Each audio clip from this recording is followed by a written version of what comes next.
Hi folks, and welcome to Parent Council Constitution Training. My name is Leanne McGuire and I'm Chair of Glasgow City Parents Group. The other presenter on with me tonight is Kathryn Farrow, who leads in the Parent Partnership at Glasgow City Council. So we'll get straight into this training and I'll pass you over to Kathryn for the first half. Just a wee reminder that all of our training slides are all added to the description of our YouTube videos. So if you open up that part underneath the video that you're watching, you'll see there's a link through to the slides that we're going to read from. Over to you, Kathryn. Okay, thanks, Leanne. It's a pleasure to present on this once again.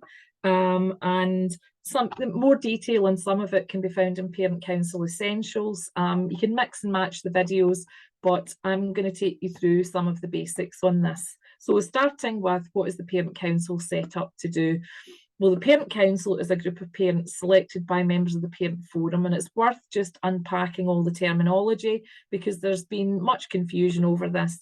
The Parent Forum, that includes all parents and carers in a school. The Parent Council is the smaller group selected by the Parent Forum or self-selecting in some cases to represent the views of the parents of all children at the school.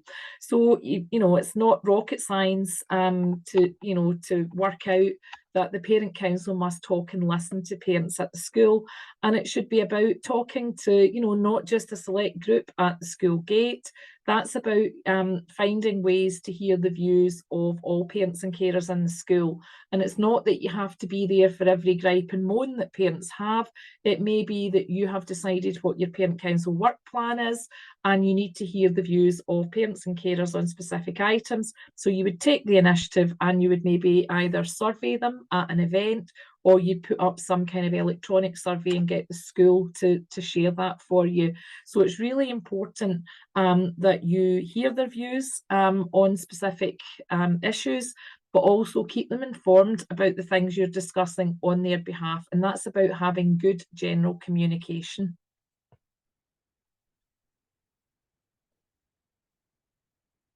So here are some of the things that a Parent Council must do.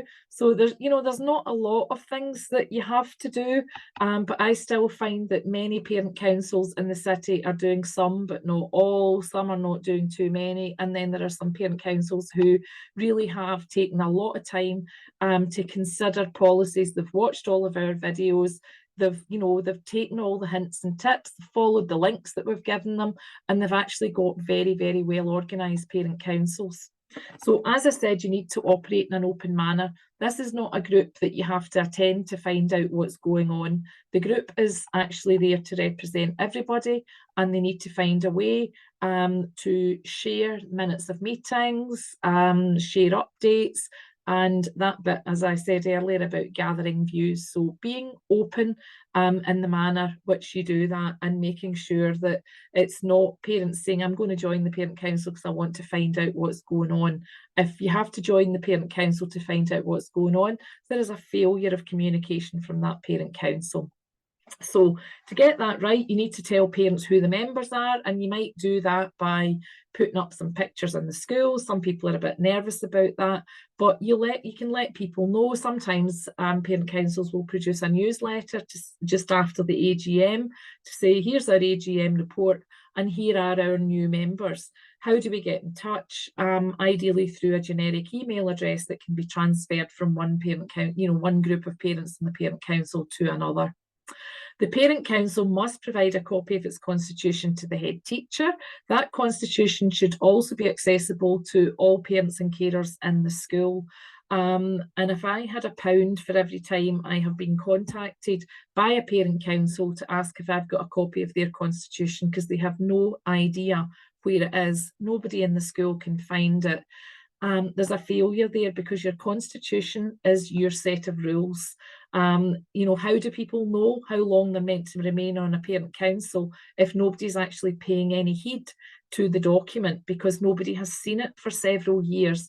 So it is really, really important that you lodge a copy with the head teacher. I don't need to have a copy in headquarters. You're not accountable to me, you're accountable to other parents. So always a good idea to let the head teacher know how you operate because they are your principal advisor. So make sure that an up-to-date copy is there. And if you don't have a constitution, please get in touch and I'll help you to get one. We can provide samples.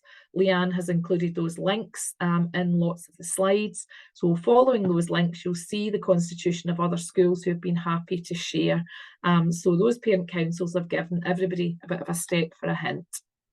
You also, as a parent council, must present a coordinated collective voice through consultation. I've already said quite a lot about that. This remains one of the biggest failures, not just in Glasgow, but across the country. There was a survey done a few years ago, and this was one of the things that, you know, parents were saying, we don't know what the parent council does on our behalf. So really, really important that that communication is, you know, robust in your parent council.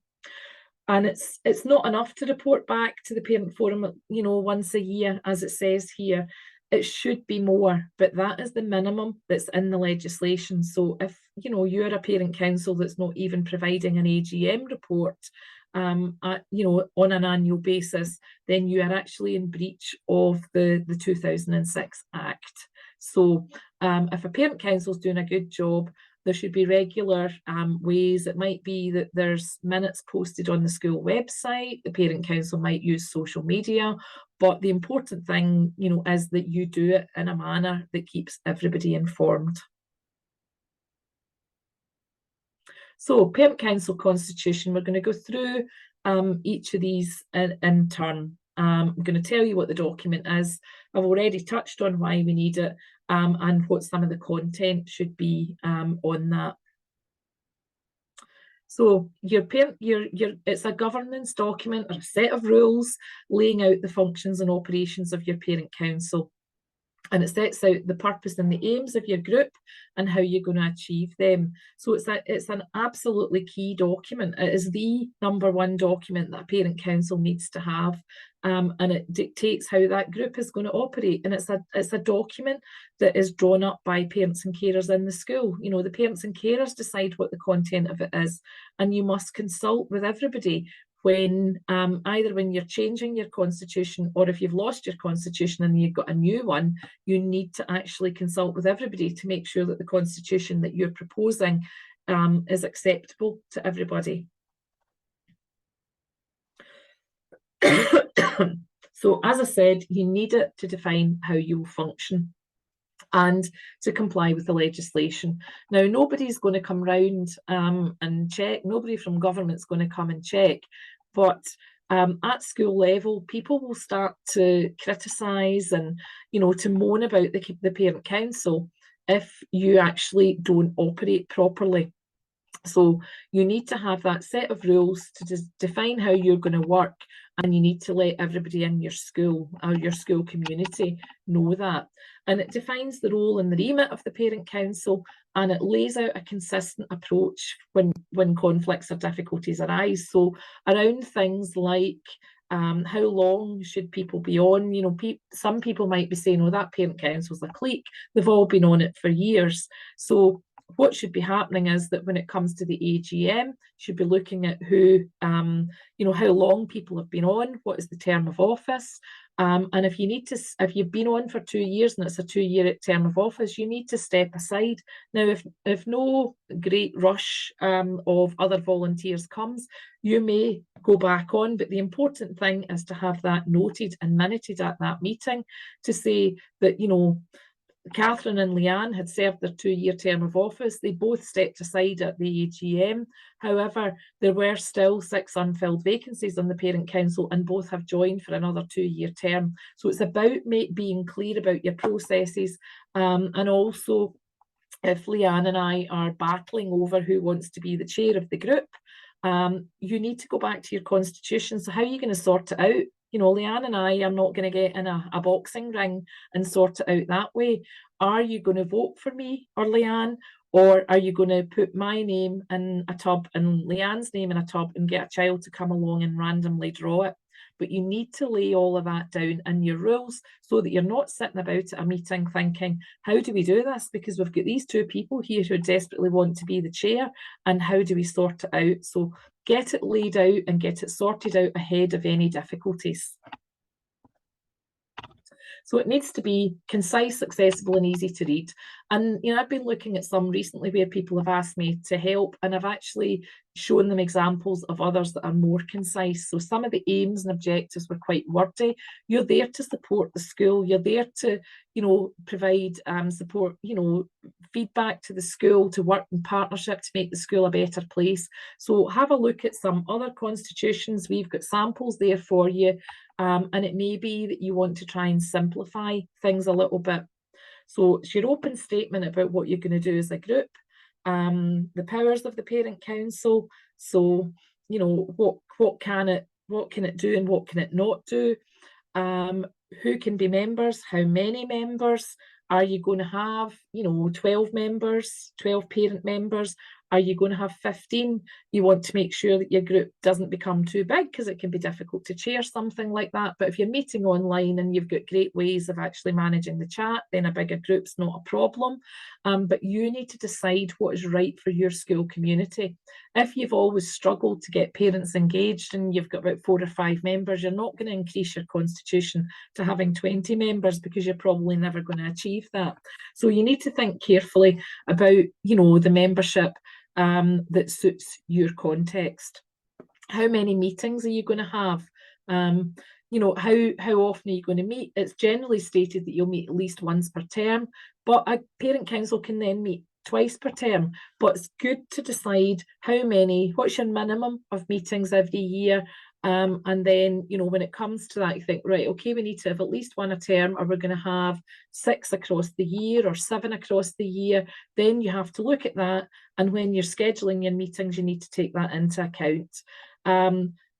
Also in your constitution, if you're going to fundraise, who's going to make the decisions? If you've got a fundraising subgroup, is the fundraising subgroup going to make the decisions about the spending of the money, or is the main parent council going to have a role in that? And there's often disagreements about that very topic. So get that sorted out in the constitution so that you're clear ahead of any problems arising.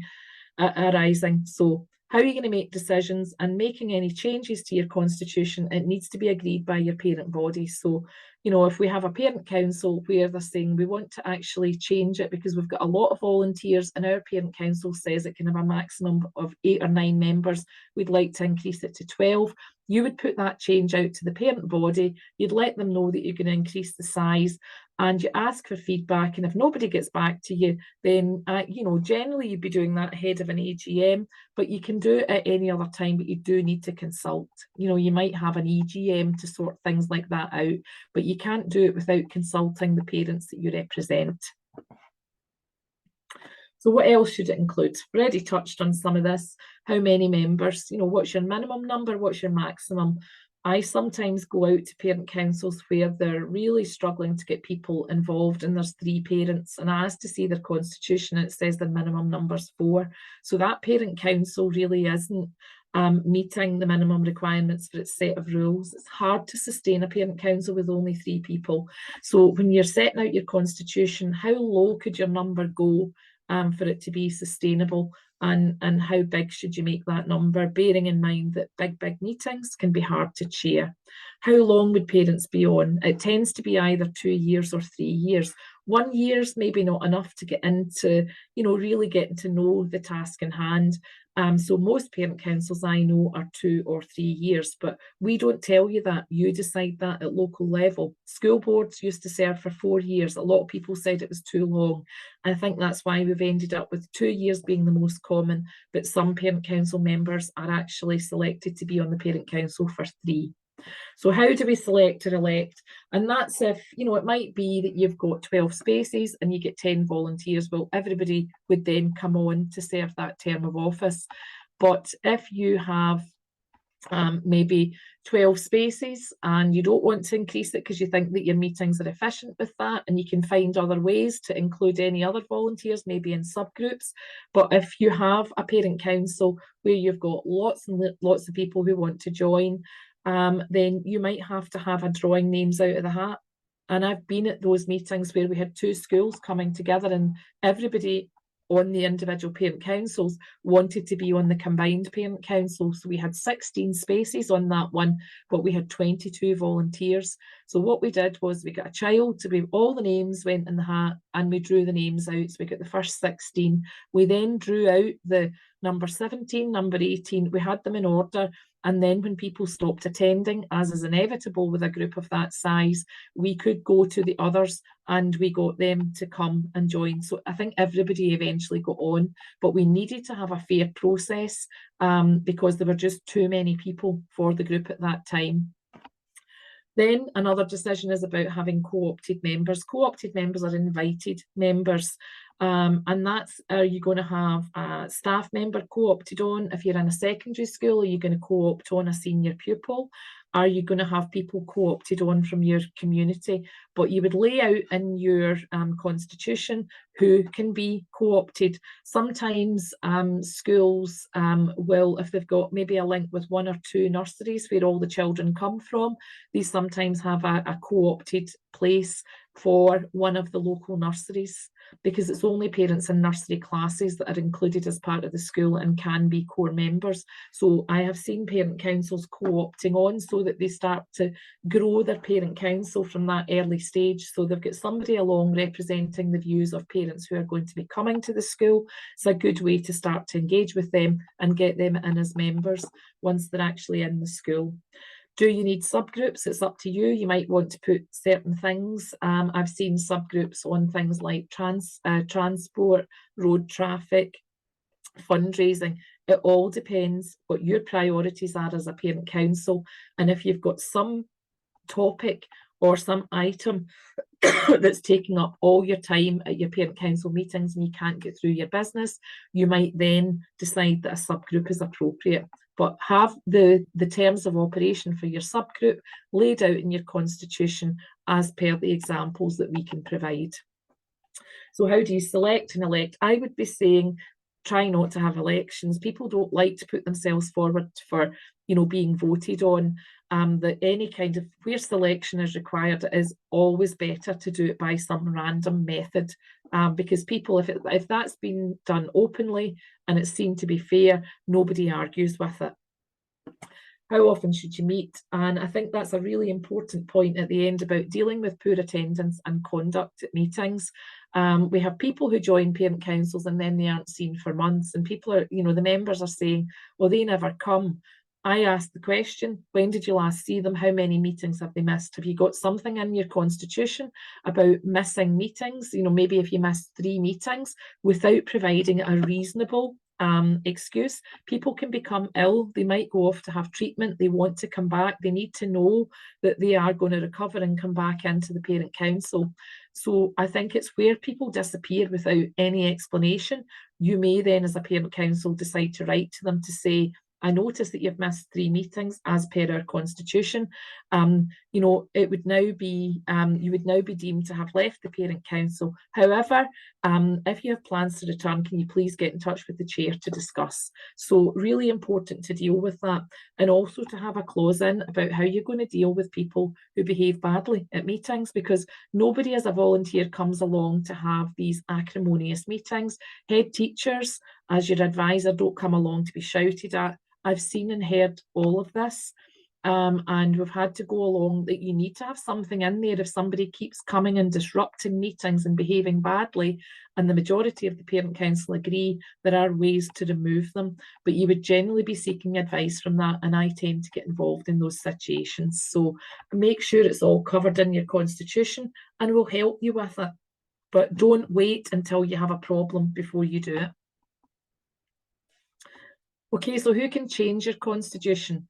Well, the parent group and the parent body. So coming up to an AGM, it's a good idea as a parent council to say, do we think that there's anything in our constitution that needs to be changed? So as a group, and then if you do think it needs to be changed, you would send that out, and then at the AGM, you would note any comments that have been received from parents and carers in the school. And you would, if you've not had anything to say that you shouldn't make that change, you would endorse those changes at the AGM, and that would become your new constitution. If there's something that you feel it's important to call an EGM, an extraordinary general meeting, or a meeting for that purpose, it's also about getting that ratification from parents. I've had parents, out with the AGM, they've said, well, we want to set up a subgroup, and we didn't have that in our constitution. They would do a bit of work on it, and they would then send it out to parents, and also to say, we're setting up a subgroup because we've got lots more volunteers who want to help. We're thinking about, we want to add this clause to our constitution. Does anybody have any problem with that? And you get the silence from everybody, and you can then make that change and just share that you have a new constitution that includes a finance subgroup or a fundraising subgroup. So it really is important, because this set of rules belongs to everybody in the school. So any changes, you need to consult with everybody. The silence will be deafening, but the important thing is that you document that you've done it. Thanks, Kathryn. So it's over to myself now.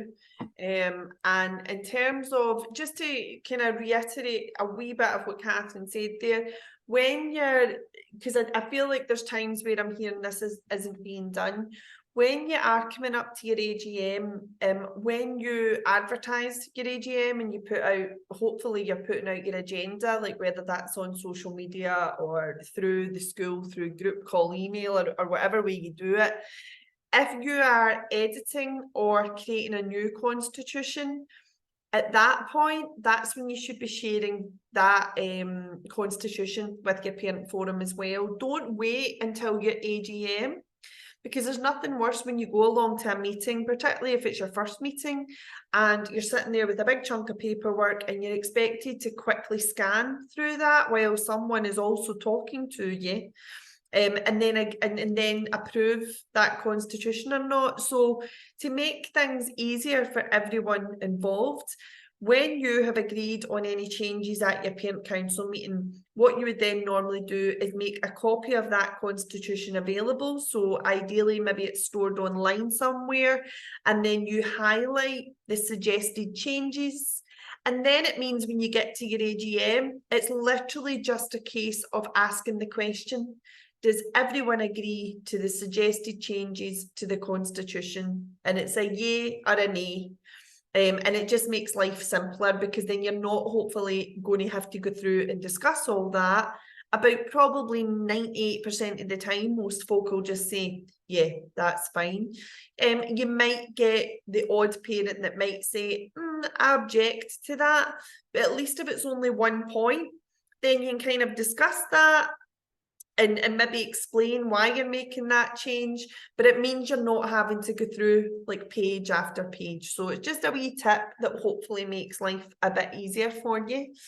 I'm going to cover some additional policies that you might want to use on top of your constitution as well. One other thing that we do at Glasgow City Parents Group that I would also suggest that you do, given the history that me and Kathryn have had to kind of deal with over the years, when you create your constitution and any of these policies that I'm going to run through, I would always suggest it would be good admin to keep track or keep a list of your parent council members who have read and agreed to those policies, because we bat these documents about and we're just making an assumption that everybody has read through them and that they've understood them, and we're expecting them to then go on and act in that way. But when things go wrong, there isn't normally a fallback plan, because someone could say, well, I didn't receive a copy of the constitution, I didn't read that policy, etc. So what we do at Glasgow City Parents Group is when someone new joins our group, we will send them a copy of our constitution and all the policies. Within that email, in the body of the email, I put a statement, and all it says is, I, insert name, have read, acknowledged and agree to the following policies. And then I list them all. So you'll have your constitution, your code of conduct, your social media policy.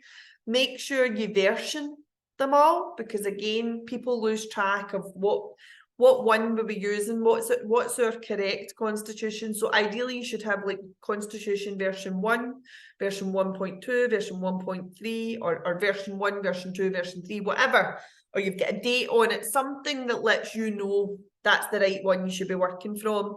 So I list all of them under that short statement. Beside it, there's a yes and a no. People either tick or remove the yes and the no. They send that email back to me that has then said, I, Kathryn Farrow, have read, acknowledged and agreed to the following policies, yes, yes, yes to everything. And then I store that in a folder, but I also have a table in my policy folder that says Kathryn on the 19th of September 2023 agreed. And I just keep that record. And it just means that people are more likely to go in and read a policy if they have to agree and kind of almost sign their name to it. Second of all, if things ever did go wrong, which hopefully they don't, then you do have a bit of a backup where you can go back and look at those records and say, well, on the 19th of September, you said that you had read that and you understood it. So I don't understand why you're kind of going against it. So just a wee tip and a good bit of admin to consider when you are creating these policies. So you might want to consider having a code of conduct, a social media or a social and digital media policy, and then I'm going to go over some further policies that you might want to consider as well. So a code of conduct is a must. Where your constitution kind of gives you your purpose of your group and the direction that you're going in and how your group is run, the code of conduct is more about the behaviour, the expected behaviour of the members of the Parent Council.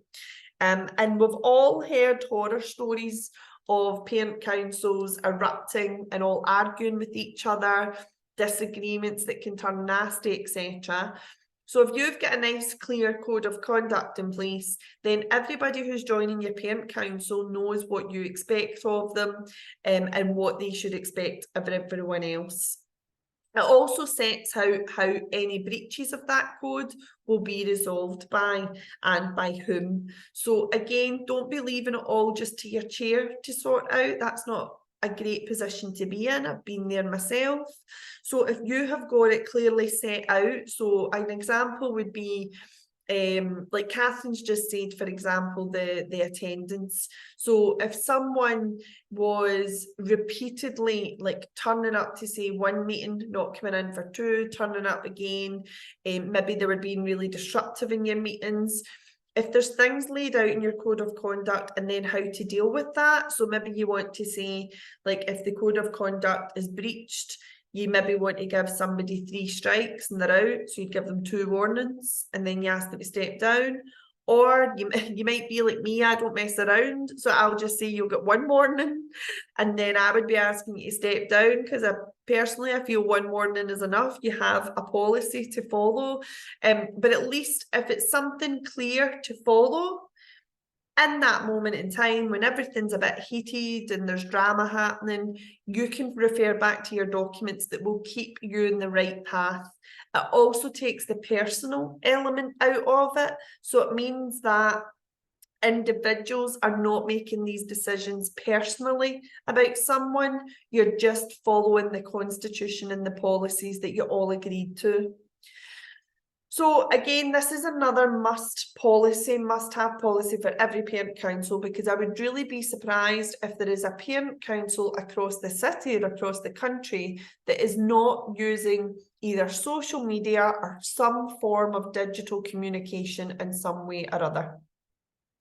So this policy would detail what social media channels that you use and what online platforms are used by the parent council to communicate with the parent forum. So that is including WhatsApp.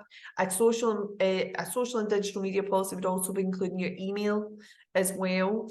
And it would also include like text messages and things like that. It defines how administrators of these channels must manage the content shared.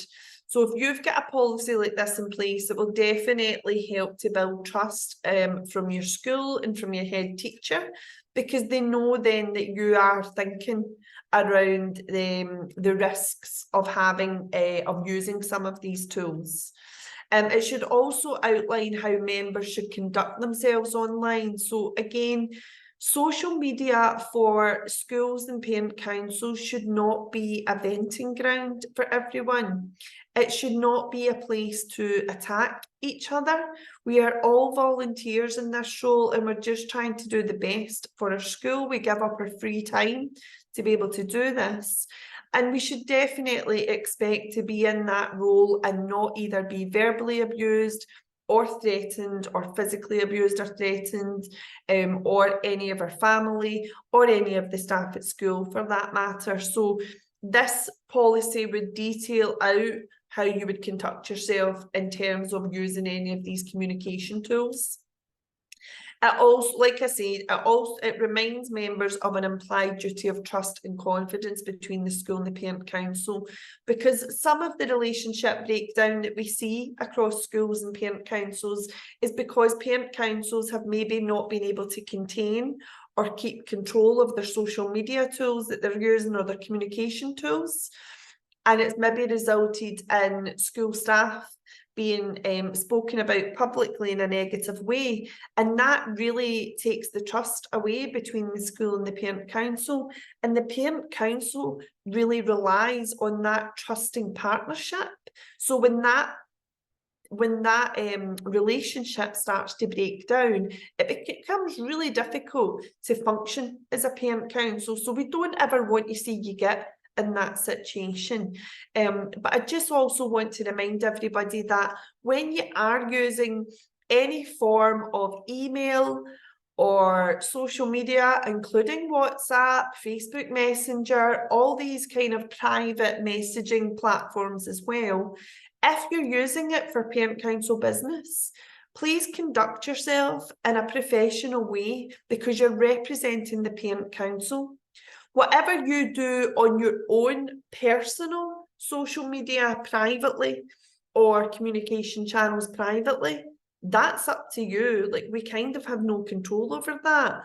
But if you are coming on and commenting on group chats or commenting under social media posts in a derogatory or negative way about a parent council or about a school or about pupils and anybody like that, that's not appropriate ever.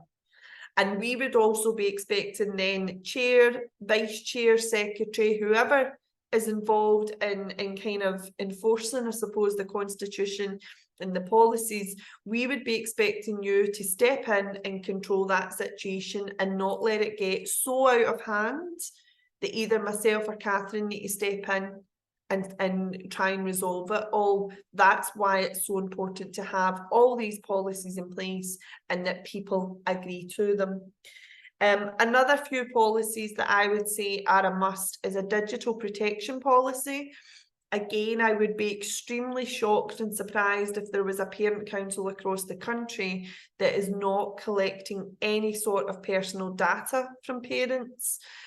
Because even from just your small parent council group, you're collecting in names, email addresses and phone numbers, possibly home addresses. That's personal data, and that data needs to be stored securely and confidentially sometimes. So your data protection policy is a must, even if it is only your parent council members' information you're collecting. But if you're going a step further and you're collecting in maybe names and phone numbers for fundraising or for discos or for a mailing list, then you need to have that in place, because you don't want to be getting hauled in for any sort of data breach.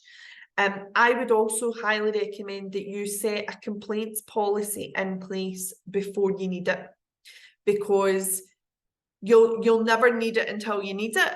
And at that point, you can't retrospectively create a complaints policy to deal with a complaint that's happening right here and now. So it might seem overkill, but it's going to be so helpful to you if and when that situation did ever arise. The complaints policy would detail how you would deal with a complaint, what's the process. So it's basically like a step-by-step guide almost to navigate a very difficult situation. So don't leave it until you're in the middle of that situation. Put these things in place in advance so that you've got them there to refer to if and when you ever needed them. A child protection policy, I mean, again, it's something that's maybe an option. It's not a must-have.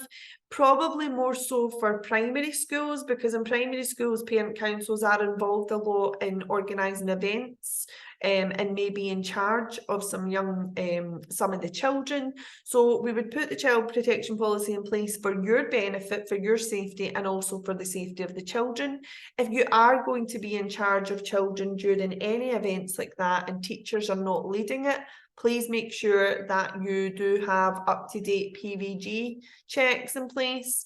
We do run a live PVG training. We can't record that just because of the content that's in it, and it's always been updated.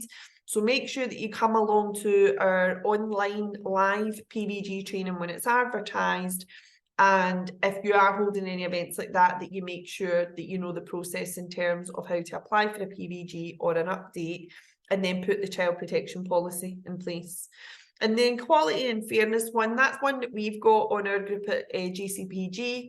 Again, personally, I think it's a good policy to have, but it's not a must-have. We do supply templates for all of these policies in that link at the bottom. There is a number of different constitutions and different policies that you can go in and you can copy over and tweak to suit your parent council, so you don't need to create anything from scratch. And that's the end of this session. So just a wee reminder that the link to these slides are included in the YouTube description under the video. Please check out all of our other parent council sessions. Hopefully we cover everything you need to know in terms of running a successful parent council. But if you do still have any further questions or you need any further support, please feel free to reach out to us by email or contact Kathryn. Thank you.